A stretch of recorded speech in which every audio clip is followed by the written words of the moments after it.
Dallas Bishop T.D. Jake is finally speaking out about the rumors of him being seen at Diddy's parties, and he's allegedly suing everyone that has tried to expose him after Jay-Z and Beyonce. T.D. Jakes is the third person to try and silence victims of Diddy's sexual abuse. What was T.D. Jakes doing at Diddy's parties, and what is his victim allegedly saying about him? Not to him, it's good. Here we are. Grateful. Hang tight, sir. I'm grateful to y'all, all the people who prayed, all the people who texted, all the people who had prayer vigils, all the people who were concerned and sent love and sent notes. Just grateful. Thank you.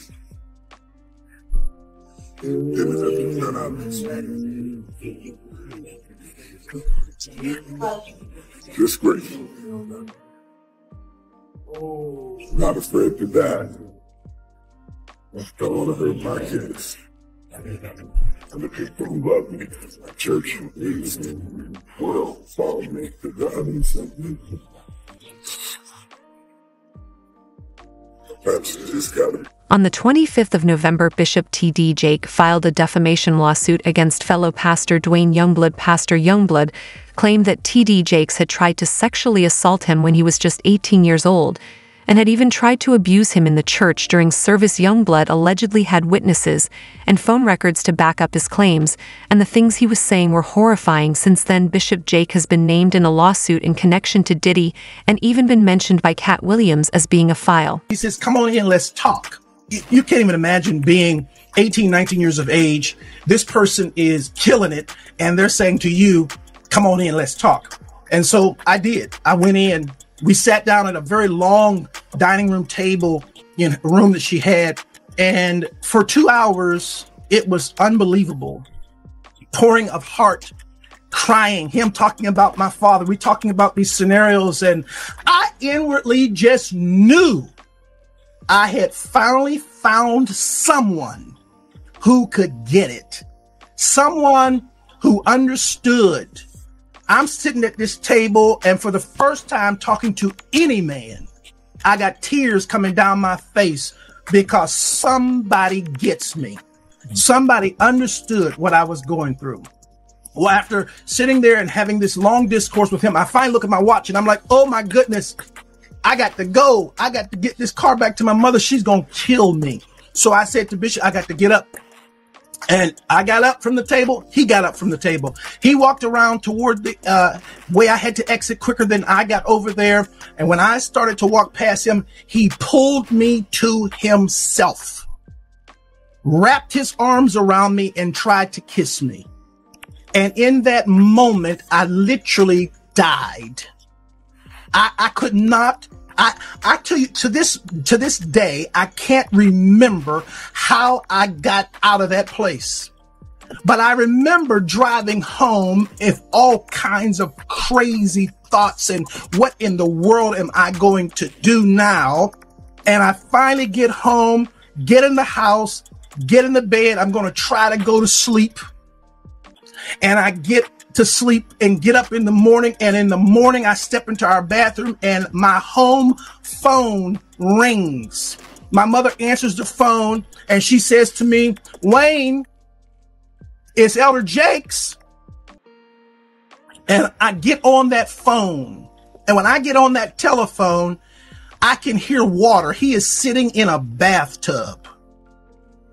And in that thing, he says to me, without any hesitation, there's 3 things I need you to do.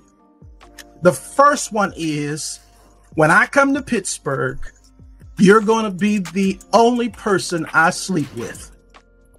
The second one is, you can't sleep with anybody else because I don't want to give my wife anything. And thirdly, I will take care of you the rest of your life. I can't to this day remember how I got off that phone, but I do know I made a decision that I wasn't going to the service that night. And eventually I told my mother, I'm not going to go to the service tonight. She says, no, no, no. You know, we got a rule in this house. If we go, you go. I never told her what he had done. I went to church, and the most humiliating thing imaginable happened that night at church. Bishop Jakes, getting up to preach, speaks into that microphone. I'm going to ask young minister Youngblood to read for me. And after all of that drama of the last 24 hours, I had to read before T.D. Jakes was first mentioned as an accomplice on Diddy in Lil Rod's lawsuit, where Lil Rod claimed that Diddy was allegedly using T.D. Jakes' religious influence to improve his image. Allegedly, T.D. Jake helped Diddy get access to new victims and was using his position as leader of the Potter's House to rehabilitate Diddy's image. T.D. Jakes has so far denied any wrongdoing, but he has also been quiet about being at Diddy's parties. World-renowned Dallas pastor T.D. Jakes is named in a federal lawsuit against musician Sean Diddy Combs. It's filed by a producer that worked with Combs. It discusses how the singer planned to leverage his relationship with the bishop to soften the impact on his public image of Casey Ventura's lawsuit.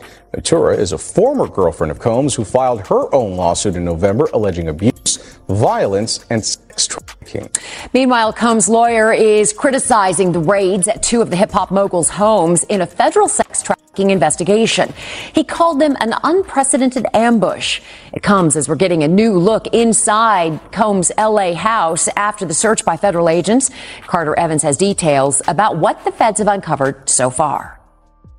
Guns, cell phones, and other electronics are among the items taken from the homes of music mogul Sean Diddy Combs, according to a source familiar with the search warrant performed by federal agents at his properties in Los Angeles and Miami. TMZ says this video shows the aftermath of the raid inside Combs' L.A. mansion. Drawers empty, documents scattered, and safes opened and searched. Hours after the raid started, Combs was seen walking around the Miami Opa-locka airport, according to TMZ, which also obtained this video. Later, at the same airport, authorities arrested Combs' associate, Brendan Paul, and charged him with drug possession. In a civil suit filed against Combs by former music producer Rodney Jones, Paul was accused of being a drug and gun mule who allegedly aided Combs in sex trafficking. Yesterday, Diddy's lawyer called the law enforcement action nothing more than a witch hunt based on meritless accusations made in civil lawsuits. Could this federal investigation have come out of these private lawsuits? Oh, absolutely. If it involves sex trafficking, or drugs, or weapons, or other illegal behavior. Lori Levinson is a former federal prosecutor. They've decided this is worth a lot of resources across the country. So once they've done these searches, they have evidence to follow up on. And if they've got it, they'll move on it.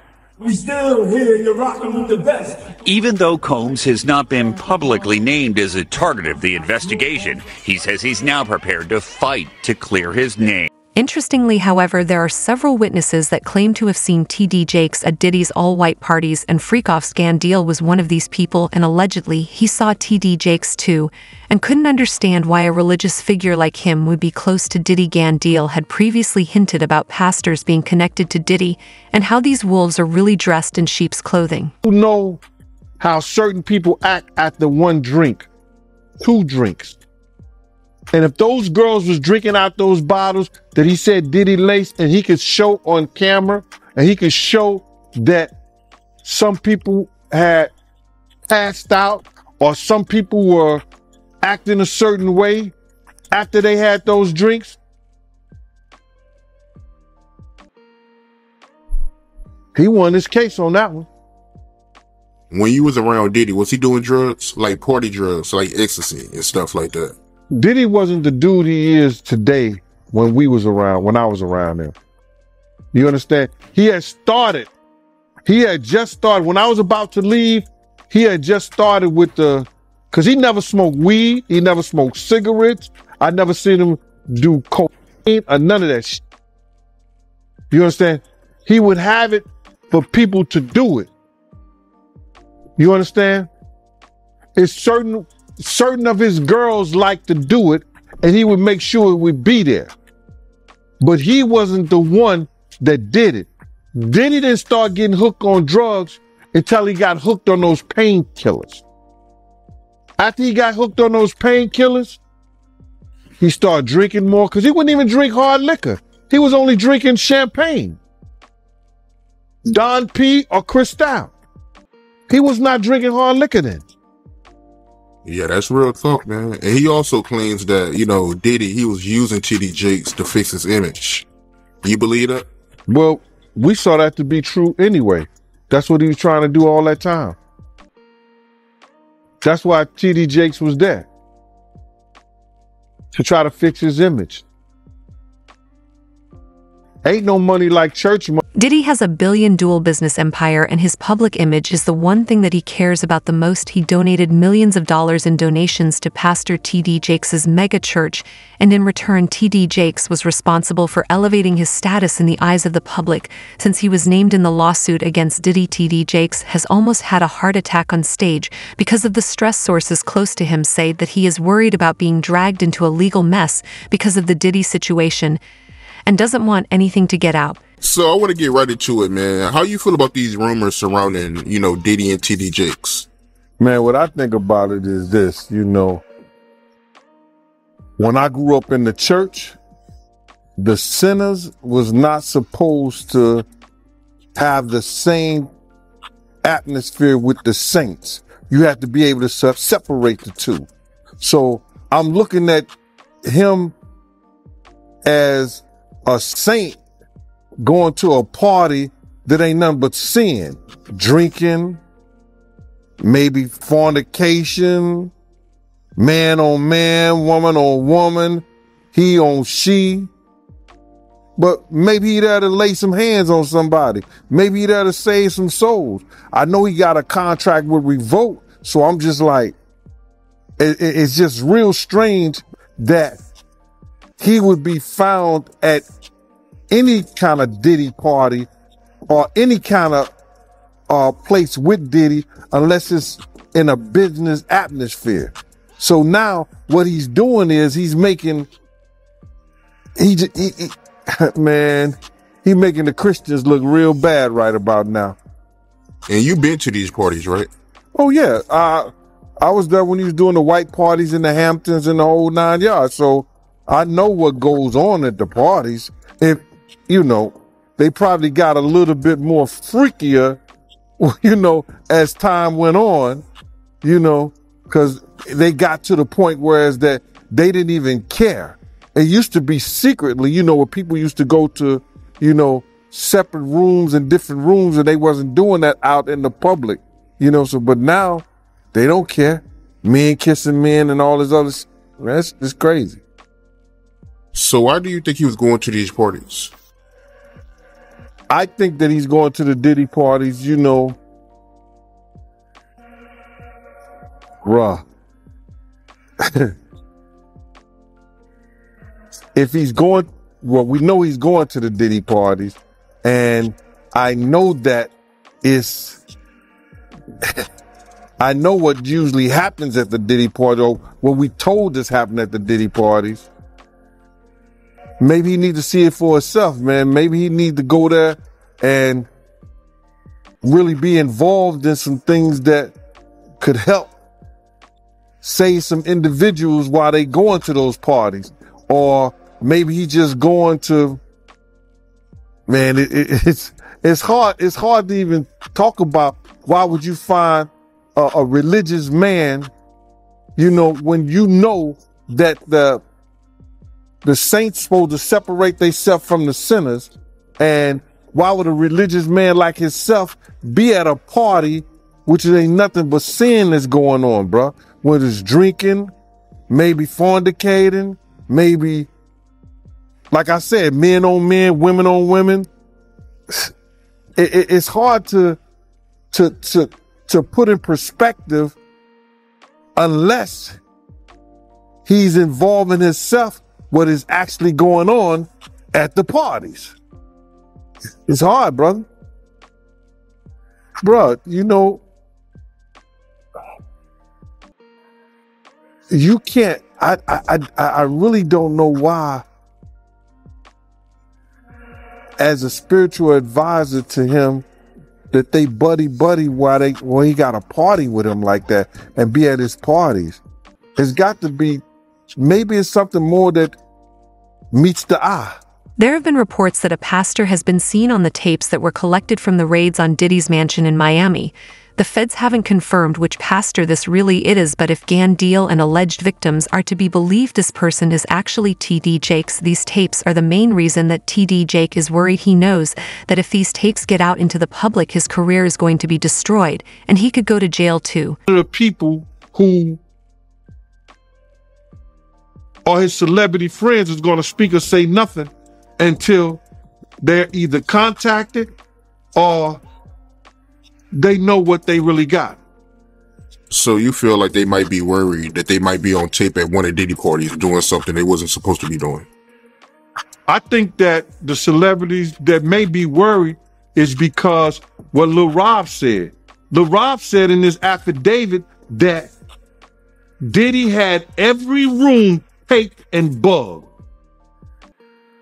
Diddy had, yo, bro, can you imagine? He had every room taped and bugged, and they found little bugs and little tape recorders. I mean, little those micro projectors or whatever like that, or video cameras. They found them in the house, bro. So by them having those things in the house, and people know there's drugs, there's alcohol, there's loose women, there's loose men,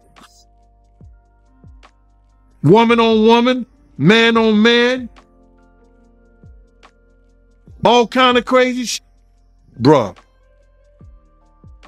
they just wondering who or when they're gonna let this stuff be known. Several lawyers have come forward with similar claims, and allegedly the real reason why Diddy and the people around him were Apis minors wasn't even because of sexual desires. They claimed that for these abusers, it was more about having power on the people. They were taking advantage of T.D. Jakes' alleged victim. Tells the same story. According to him, T.D. Jakes made him feel used and powerless in front of the congregation, and even called him and told him that he owned him now. Why did you believe in these cases, and why didn't you believe in others that you were presented with? Well, the thing with a sexual abuser is they follow a pattern. They fall to type, and you become very clear on what that pattern is, particularly a serial sexual abuser. And these cases were all identical in the facts, identical in the story. It was beginning, middle, conclusion. They know each other? Boom. None of them knew each other. Did you have them meet? No. Did you have them coordinate stories? No, no. Do you think they had any contact with each other before they came to you? Absolutely not. And when you were talking to them, well, first, the ones that you didn't take, why not? Stories didn't make sense. Stories didn't fit the pattern. Stories were not credible. I mean, this is my 30th year as a lawyer. I've tried over 100 cases. I can assess whether somebody's story is credible. And if I don't believe it, I'm not going to put my name on a pleading, sign it, and file it in court.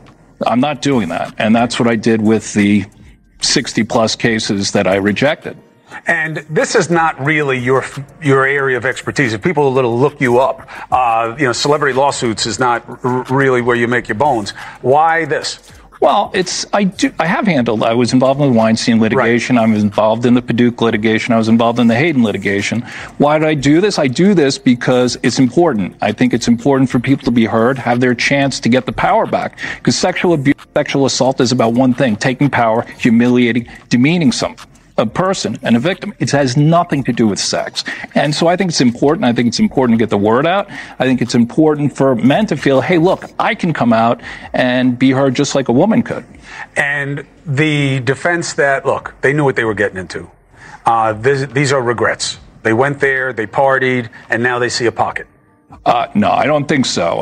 One, my client was... Were they gay men? One was bisexual, the other ones were not. And they were going there. The client was bisexual, worked for Diddy. Diddy owed him money for doing errands for him and being his step-and-fetch, for lack of a better word. And I think it was a power move. It was a clear power move because this guy had the nerve to come to him and say, you owe me money. And so Diddy said, come on to the Intercontinental Hotel. He gives him the drug, knocks him out, sodomizes him. And I won't use the term that my client used, but said he tried to turn me into his B word. And I think it was a clear power move on each and every occasion. I think the ones that took place in the Park Hyatt, that wasn't partying. My client met him at a nightclub in the city here with a music producer. He didn't think he was getting into that. The man who was in the Hamptons, he thought he was going to a white party. Who wouldn't want to go to a white party? I would have gone to a white party back in the day. I wouldn't go now, but they went there innocently, and this is what happened. TD Jakes might actually just be another pawn under Diddy's control. Diddy would invite celebrities and powerful figures to his parties, drug them, and then film them in compromising situations. Once he had this footage, he would use it to blackmail them and take advantage of them. It's possible that this is how Diddy managed to get a hold of TD Jake, and that TD Jakes was being controlled by the dirt Diddy had on him. Nobody came out defending Diddy. All these celebrity friends he have, and nobody came out. They brand. It's all about the money. They saw what he did to Cassie. With the kicking, the punching. They saw what they did to Cassie. They know that nobody in America liked that. So now, these people are represented by a brand.